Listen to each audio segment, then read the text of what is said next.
Hello YouTubers, Alaska Prepper here. Happy Monday to all of you. Ladies and gentlemen, I received an email from an Army wife. And before I read the email, I want to go ahead and give you a little bit of background because I can definitely understand where this Army wife is coming from and the story that she tells about the soldiers, at least in the base that she's in. When I first joined the military, I was a Fort observer. And a Fort observer, i.e. 13 Fox, i.e. Fister. 13 Fox is the MOS. Fister is just like a name that they use for Fort observers. And the reason I say that is because I know there's a lot of prior military here. So a Fort observer is a combat arms job. And Fort observers are usually attached to infantry units. And the reason that I'm getting at that they're usually attached to infantry units is because I know how the infantry train. Well, I used to train with them all the time when I was a Fort observer. So on any given day, when you go to work, i.e. when you go to PT, first time that you check in the morning to go to work, it's not like PTing, like, oh, let's go ahead and run a couple of miles, let's just take it in. No. When you go to work, PT is your job. It's part of your main job. Is to stay physically fit. I know I don't look it now, but trust me, it is not easy. You go to work and on any given day, they may tell you, all right, get your rucks. We're going to go on a 20-mile ruck hike, right? Or yeah, today we're going to do 10-mile run. And it's like that almost every day of the week. So the reason I'm getting at this is because it's not physically easy. It's very physically demanding. And as you're going to hear on this email, soldiers are now having to go and donate plasma just to get by because their pay is not keeping up with inflation. And the reason I believe this email, right? The reason I believe it, I cannot, prove to you that what this person sent me is true. The reason I believe this email is because when I was a young soldier in the Army, it was during 2008, during 2008 Great Recession. And guess what this young soldier had to do in order to make ends meet? That's right, ladies and gentlemen. I've been there and I've done that. And now it's happening again. I think that it's going to be a lot worse this time around and that you're going to hear more and more stories of this happening. Okay, because inflation, as I've often said, is the song that never ends, and you better get ready because this is just the beginning. And this is the email that I received right here. I want to say thank you very much to the person that sent this. I apologize for having taken a few days to get to it, but I truly do appreciate it. And that's what this Army wife says right here. I hope I reach the appropriate email. I'm not sure where to go with this info or if I should take it to a larger outlet, meaning like the news. My husband fears repercussions from this. Please keep my name anonymous. My husband is a non-commissioned officer in the Army. He is in an infantry division with many soldiers under him. They have been going to leadership to tell them they cannot afford to feed their families anymore. And that's kind of tough for me to even read. It's very sad. She goes on to say, leadership passed down the info that they should apply for food stamps and better manage their money. I have to stop right there because I know that one person can't do everything. They can't help everything. But in the military in general, a soldier for the most part is a number to the top level leadership, right? They're mainly a number. And the people that really care about their soldiers on a personal level are those that are there on the ground with them, i.e. their first sergeants, their detachment sergeants, platoon sergeants, squad leaders, team leaders. So I would see this going nowhere. So you can't feed your family? Okay, let's go take care of it right now. Let's take you somewhere to take care of it right now. No. Hey, listen, better manage your money or just go apply for food stamps. There you go. Problem solved. Now on that leaders, right? On that officers or high-level ranking NCO, now on their NCOER, on their evaluation, they can put, yes, I went ahead and advised soldiers on how to better manage their money and feed their families, or something like that. I used to be a really good NCOER writer, but it's been years. But you know what I mean, ladies and gentlemen. So she goes on to say, this issue is almost all enlisted soldiers are slightly above the poverty line and cannot qualify. So what she's saying is that almost all of the enlisted soldiers, they're just above the poverty line and they can't qualify for SNAP. So it seems like they've already tried to do that.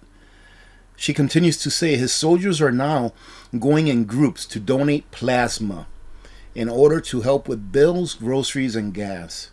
I am a military spouse myself with 2 children, and we struggle to get by. I want to help raise awareness that these soldiers are growing tired and hurting, trying to find ways to put food on the table. Many of us, as spouses of infantry soldiers, struggle to find jobs with young children and the wild military schedule. And then she goes on to vent a little bit of her frustration, which I have to agree with. She says that the military will be spending $62 million alone to rename Confederate posts, while many of us cannot get diapers and food for our children. This is disgraceful, and I must agree. And the morale in the Army is taking a major hit with an epidemic of soldiers now getting out. And she said the morale. I said moral, the morale of them. And yes, I believe so. We expect these same soldiers to be prepared to fight for our country that has completely failed them and their families. How are they going to be able to fight? How are they going to be able to sustain the physical stamina that they need if they have to give plasma in order to put food on the table of their families? And she goes on to say, I appreciate what you do. God bless you. Thank you very much, and God bless you as well. Ladies and gentlemen, we are an empire in decline. You must prepare. I know this is what I always say. You must prepare, because it's for anything. It's not for one thing. You must prepare.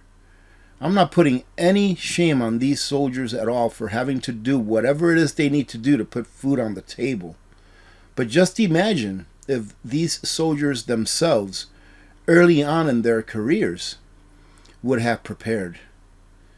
Just imagine if they would have had a set of priorities that would have better equipped them for what they're going through right now. I know that a lot of soldiers in the military, and it's not just the Army, when they go in there, they realize, hey, I'm getting a paycheck every 2 weeks, no matter what.